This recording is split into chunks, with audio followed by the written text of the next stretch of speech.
Okay, so this is the second video of my process of Project 4 for my example um, explainer video for an interesting statistic. And in our last video, we started to go through kind of the planning process and I worked on my design boards. And in this video, I'm going to actually start animating and working with the title card. We will talk about animating typography. We'll look at some effects like the typewriter effect and animating type through character value change. And we will also take a look at camera movements and masking. So this is kind of where I'm at right now. I have not recorded my audio yet. I'm going to set this video to sort of audio narration. But for now, I've gotten through kind of two scenes, one of kind of the opening title card, which is what this will be, and I'm working through the second line graph. We will go through the first one of these two scenes today. So I've set myself up with a just a typical HD workspace, so 1920 by 1080. You can see I have a few different comps in here. Basically, the way that I've started organizing this is I have a final composition that has each one of my scenes in it, and then within each scene, so for example, if I go into title card, this is just that type animation.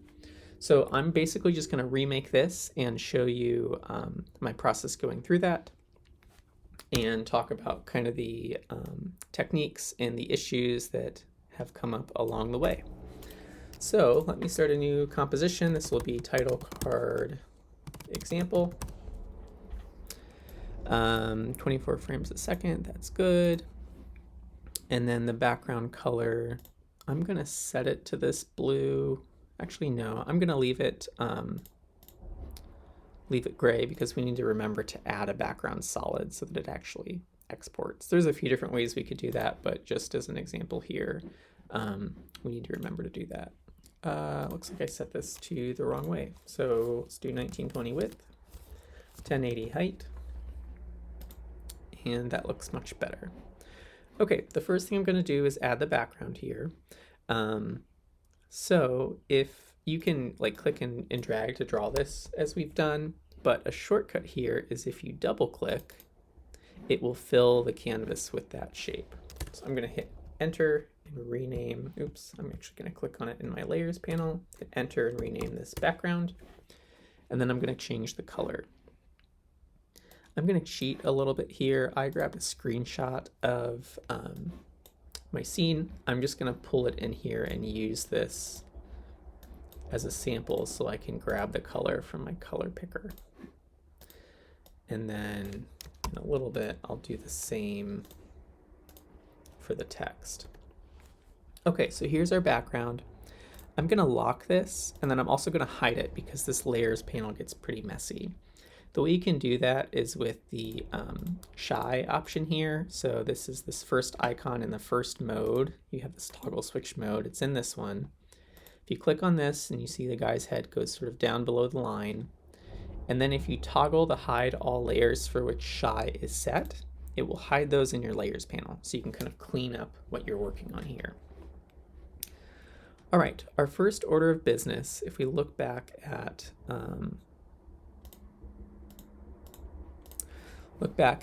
the title card, is to add that text in there. So this is in, as we saw in the last video, that Source Sans Pro or Source Sans 4, whatever it is on this computer. It's changed a couple times. And we can do that just by adding a text layer. This probably isn't going to look exactly the same because I'm not going to match type size or anything. So I'm going to search for Source Sans in here. It's probably the regular weight. And I'm just going to type this in. I'm going to hit a soft return to enter that second line.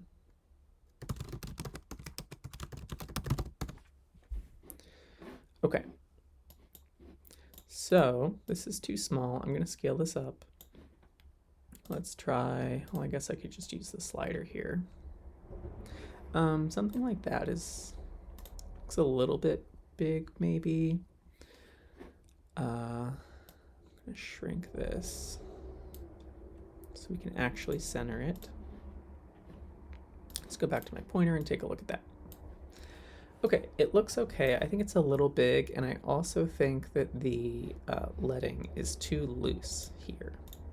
The other thing I'm going to do is I'm going to center this in. Okay, we're back. So the thing I'm going to do is center the anchor point in the layer by going to Layer, Transform, Center Anchor Point in Layer Contents, just so that when I center this, it's actually centered. The other thing I'm going to do is I want to reduce the leading of this just slightly because it's so large. It really doesn't need to be super loose like I'm setting a paragraph. So something like that is okay. And then I'm going to change the size of this. Let's try something like, 120 was way too big. Maybe 100. That looks a little better to me. Obviously that's to taste a little bit. Let me fit this in my window, and that still looks pretty good. Okay, let's make sure that that anchor point is still centered. And then I'm going to use my Align panel, which is over here in my window, Align Layers to Composition, and then I'm just going to center that up in the entire composition. So that's looking good. So to get that effect where it kind of plays onto the screen like this, where each word kind of comes on like it's a typewriter typing that sort of thesis statement of it, we are going to use an effect called typewriter. Just realized I misspelled. I have an extra M, an example here. This is going to bug me. Okay, so I'm going to go to my effects as soon as I find them. So I have a search bar down here. If you don't have it, you can come up here and then pull up your effects and presets to get there. So I'm looking for typewriter. I'm wondering if this needs to be larger for me to see it. Okay, let's reset the workspace just so I can get everything back to what it should be. Let's search for standard. That looks a little better, kind of reorganizes things, but at least I can see everything. And then I'm going to pull up Window, Effects and Presets. There we go. And there is the typewriter effect. I'm just going to click and drag this. You can either drag it onto the canvas. Sometimes I like to do it in my layers panel just so I know exactly the layer that I'm putting things on, especially when that canvas starts to get messy. So our text has disappeared. If I go into my effect controls and go into, let's see, where did that go?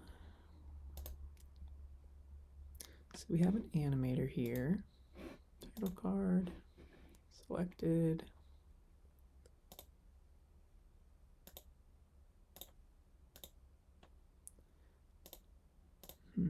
Usually your effects will end up in their own drop down over here. Let's undo that for a second. Okay, so it adds into the animator.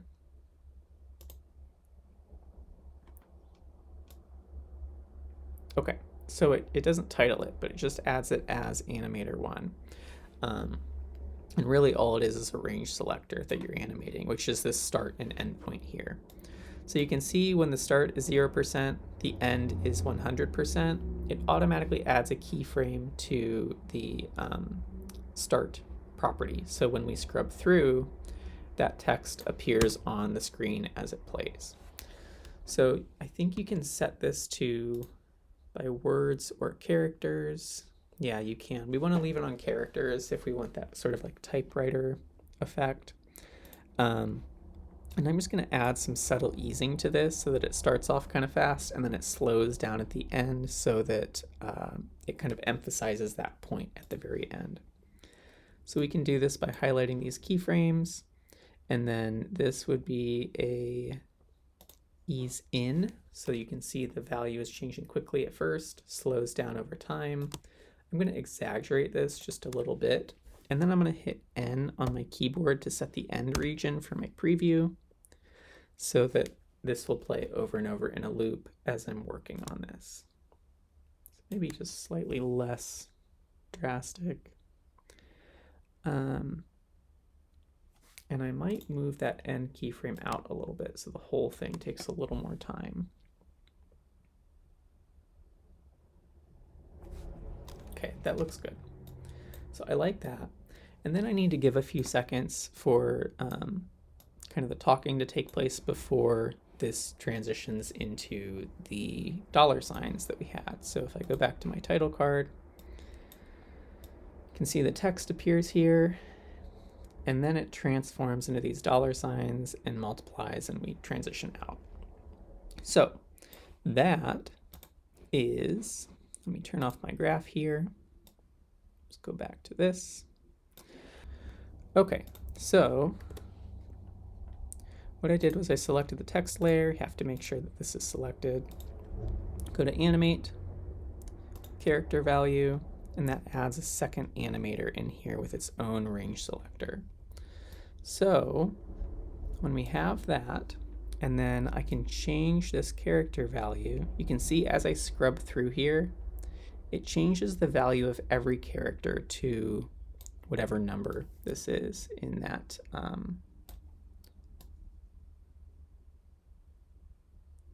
typeface. So I can scrub through here, and I'm just looking for the dollar sign. It's probably an easier way to do this, or look it up or something, but it's not too bad. So 36 was it? Okay, and you can see this looks a little messy. So if I go in here into character value, let's see. I think there's some advanced properties here where we can adjust the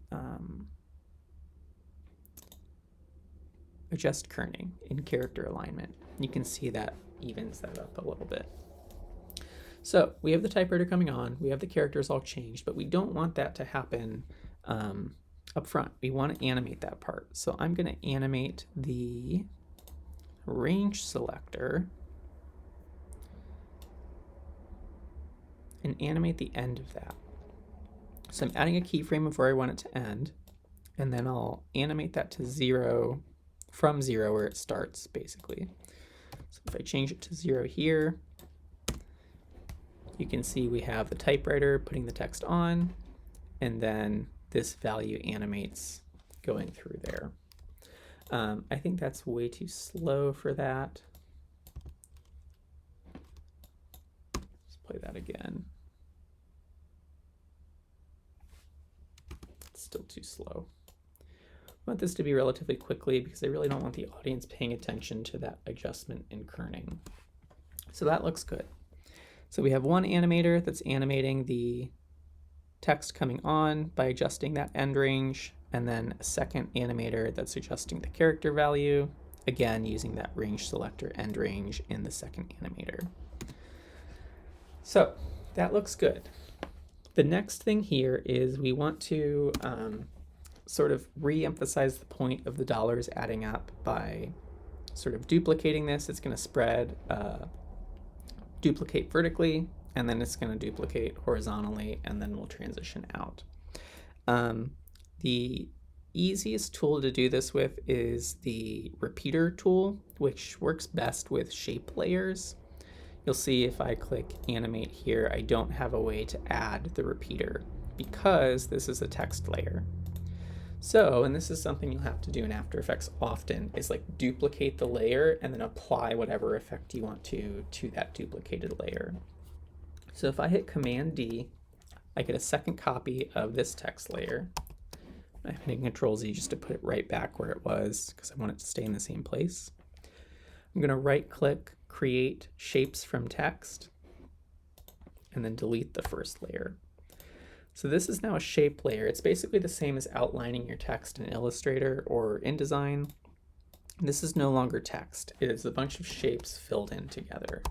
And I can prove that by untwirling this and showing you the contents, you can see we have, 20 or 30 or whatever, just shapes that are the dollar sign all the way through. Okay, the benefit of that is now underneath the shape layer, and actually here's what I'm going to do. I'm going to hide the text layer by using that Shy tool. Again, we have our background and our text hidden. That way we're only looking at the thing we're working with. So now I'm just looking at the shape layer in the layer panel. And what I need to do, because you can see that text is playing behind it, is trim the length of this layer so that it only appears after the text is transformed. If I click Add, I can now add the repeater here. And you can see it's already duplicated things. Here's what the repeater does.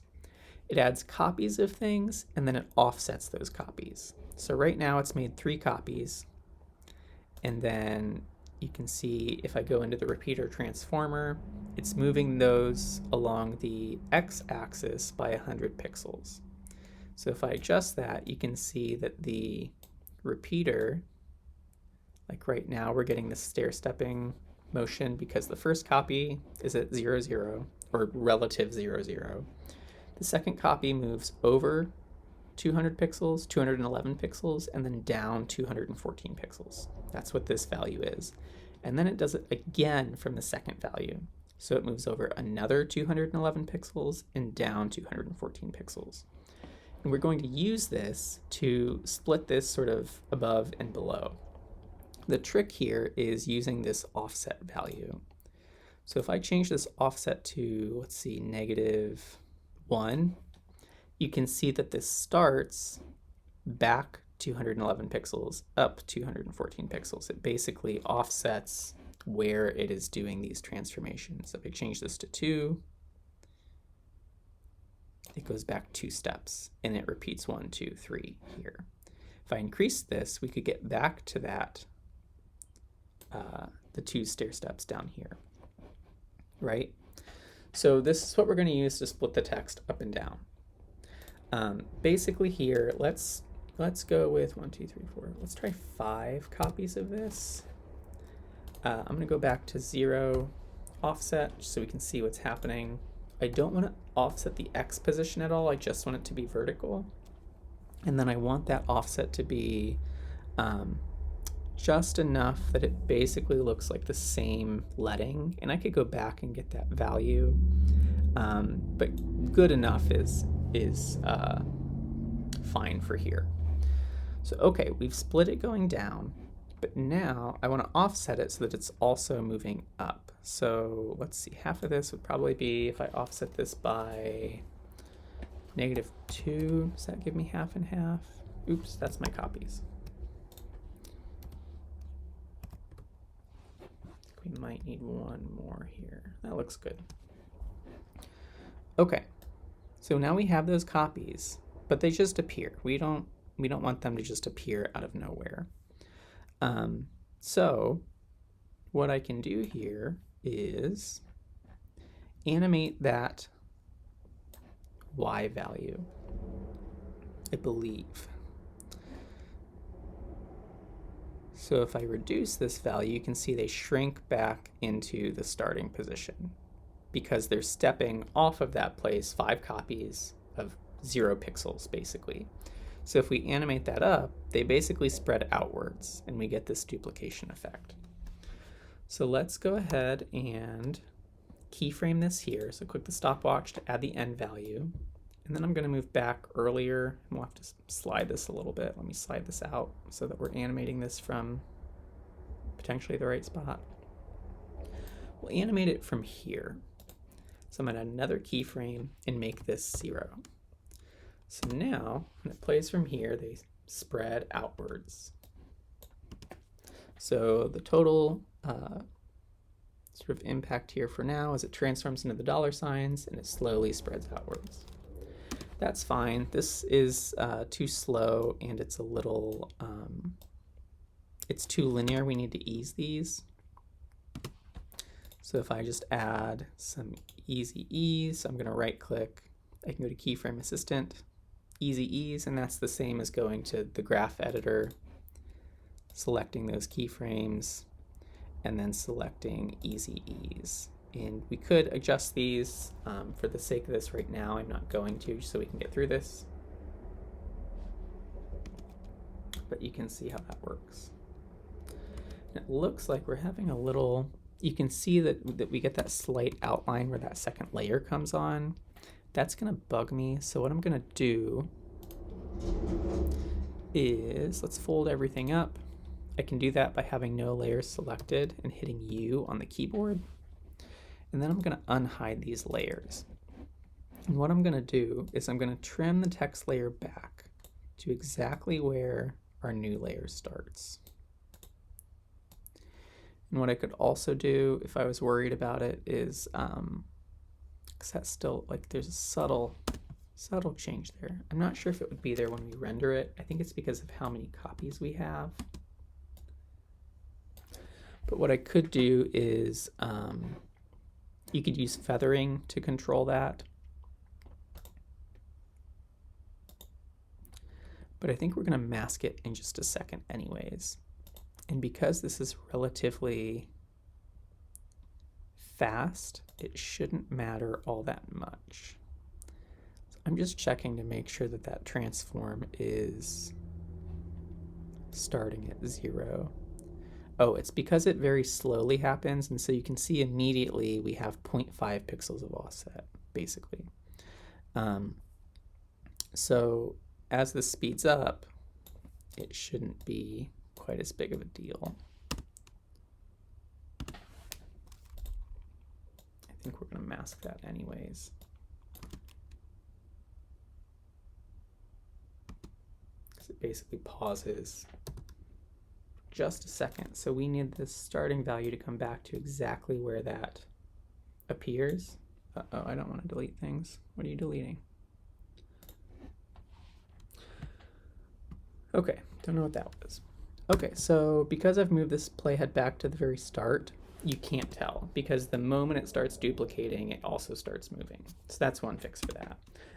I don't like how messy this is at first. I mean, I think that's a taste thing, but I also want to show you how masking can work. So what I'm going to do is just like we can in Photoshop or using a clipping mask in Illustrator, we're going to draw a shape and we're going to say don't show those duplicated shapes within this space, basically. And for that to work, I think I'm also going to have to expand this text layer out. I want it first just to show you how this works. So let me rehide those shy layers. I'm going to rename this duplicate text, just so we know what it is. So if I have the layer selected and I grab my shape tool, I can switch this over to Tool Creates Mask. And then when I draw on here, what it will do is it should, if I invert this, maybe, yes, I have to invert it, but it will then hide everything behind that layer, behind the mask. So what the inverting does is it basically, here, I'll scrub to here so you can see. So you can see everything here is hidden. If this wasn't inverted, everything within it would be shown. This is essentially the equivalent of changing your mask from black to white in Photoshop. So when this is inverted, we can see that these dollar signs only show as they're growing sort of outside that leading. And what that means is I can now expand my text layer and not worry about that looking weird. So I can expand that back out. So this looks pretty good like this. But now we also want it to expand horizontally. So let's hide our shy layers again. I don't need my mask right now. Let me go back to duplicate text. Here's what we're going to do. Here's the cool thing about repeaters is that they stack on top of each other. So just like the stepping motion, sort of it, you know, the transformation applies to the previous copy. If we add another repeater here, that new repeater will apply to every repeater behind it. which can give you some pretty interesting effects.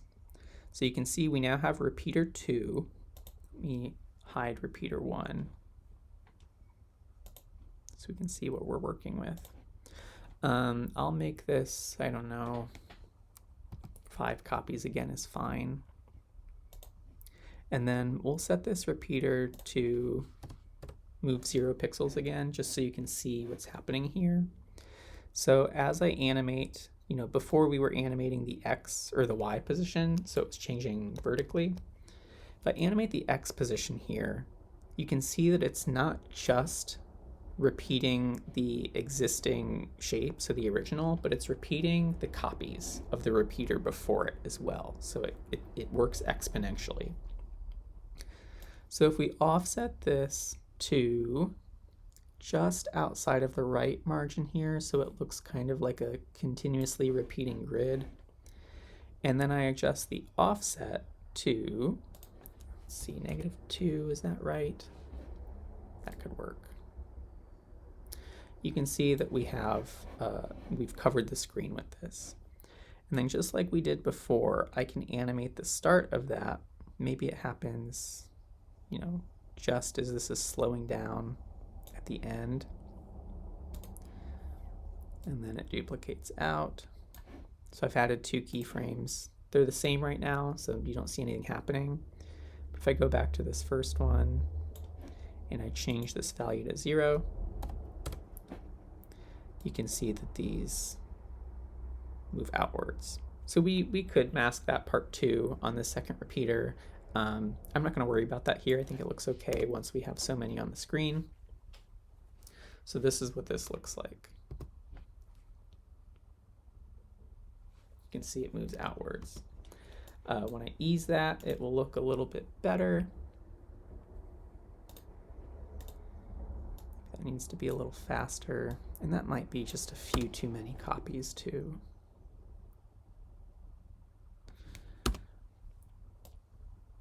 Let's try changing the copies there to maybe just 3 because it's pretty wide already.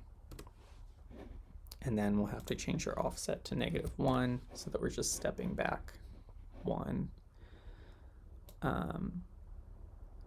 Okay, I think that looks pretty good. So I'm gonna hit N on my keyboard, which will set the, oops, I meant to hit B. It sets the start value of our loop when we preview it, and then N is the end value. So now if I play through this, it will loop this part over and over just so I can kind of evaluate it. Okay, so I think that looks pretty good. So we've gotten through adding the text onto the screen, transforming that text into different characters, and then reinforcing that sort of adding up of the money by using repeaters to duplicate the text. The last thing I want to do in this scene is transition out of it. Basically, I want to get back to a blank canvas so that I can bring something new onto the screen and start another sort of scene or bit of information. So the way I'm going to do that is with a camera movement. Basically, I just want to rotate in, zoom in, and then sort of move the camera off of all of this stuff. And there's a lot of ways you could do this. I mean, you could technically just, like in that master composition, we could just move and zoom and rotate on the whole sub-composition. But I'm going to do this here to keep things clean with a camera movement on everything. So I'm going to right click in my layers. I'm going to add a new camera because I want to show you how cameras work, and I also want to show you how null objects work. And here's an important thing to remember about cameras. They don't impact 2D layers, so we have to change anything that we want to be impacted by the camera movement to a 3D layer, and I'll show you how to do that.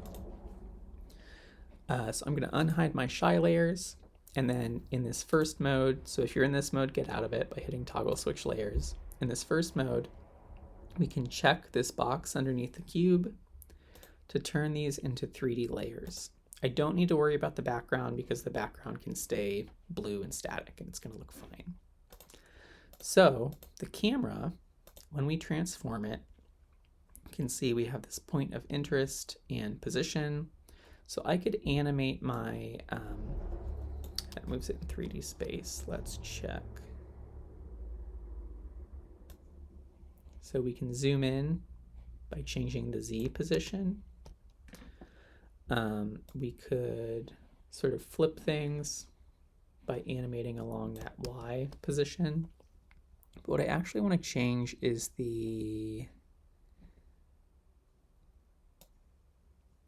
not the rotation. So this is, so we could rotate here to like flip and zoom in. But this is why typically, and I'm confused here because I typically don't work in just the camera. It's best practice to work with a null to control your camera, so this doesn't get too confusing. And I'm going to show you what a null is. A null is basically, oops, I turned these off 3D. Let's do that. Let's hide these again. I'm also going to hide my text, so we just have the camera. A null is basically, you can think of it like a marionette string. It is a empty, invisible object that you can parent other things to. So if I add a new, you'll see null object. I can add that in here. And then if I toggle my modes, I'm going to rename this null to camera move. We can get what is, oh, maybe I have to, let's go back here. Let's make that 3D. Switch modes. We have these little swirly spirals. This is called a pick whip, and it lets us parent one object to another. It's kind of like grouping things a little bit, but I can grab this link on the camera and parent it to the camera move. And when I do that, and I change the position of this null object, what I've called camera move, it will also move the camera. So I can basically pan the camera around everything in this composition just by moving the null object. So that's pretty cool. First, I do want to get that rotation and zoom. So I could do that by rotating along the Z-axis here. And then I actually don't know if scale will work. Yes, it will. Awesome. Okay. So let's go ahead and, what was that, Z that we wanted to rotate on? Yeah. So here's about where that transformation ends. We'll just say we want to start from here. We would have to work out the timing with the audio. I'm going to go ahead and start animating by adding starting keyframes to the scale, to the Z rotation, and to position. But first, I'm going to separate the dimensions here so that I can control these separately much easier. And I'm just going to animate the X position here. So let me actually accidentally had all of those highlighted. Turn off Z and Y. Okay, so I want to zoom in and rotate at the same time, and we'll just say this takes about a second. So by animating the scale and scaling up, or scaling down rather, because I'm scaling down that null object, and so it's like pulling the camera in basically. You could also animate the zoom in the camera if this is confusing. But I now have a camera push in. So everything gets big. I'm going to keep going just to make this rather dramatic. And then I also want to rotate this 90 degrees. So we have the camera pushing in and zooming at the same time. And as it's doing that from here, I'm going to animate the X position. So maybe I'll start that about here. Oh, I already started it back here. That's okay. So here's why it's the X position. Because it's the X position relative to before that rotation that we did. So even though it's this, we're looking at this vertically, when we, if we were to change that rotation to 0, for example, we would actually be moving the X position this way. So that's why that works like this. Let me put our Z back to 90. Looks like I added some extra keyframes in the X position, so let me clean that up. And then I'm going to push this. I'm going to keep going till it's all the way off the screen. So now we're back to a blank screen that we can now put the next scene on, basically. So here's what that looks like right now. I'm probably going to want some easing here. Yeah, you can see that looks very mechanical. I actually want this to, I think, speed up over time. So I'm selecting all those keyframes, keyframe assistant. I actually want to ease out of it. So that means slow at first and then fast towards the end. So let's see how that looks. So that looks pretty good. So here's the whole thing that we did. I know we're going on a little long, but hopefully that shows you kind of the working process. So we have the text, transforms, it duplicates, and then we have that camera movement that gets us back to the blank screen. Okay, I hope this was helpful. In the next video, we are going to take a look at how to organize our compositions. So, basically starting a new scene and keeping that organized in our master composition. And then we will animate that line chart that I've created. Okay, I will see you there.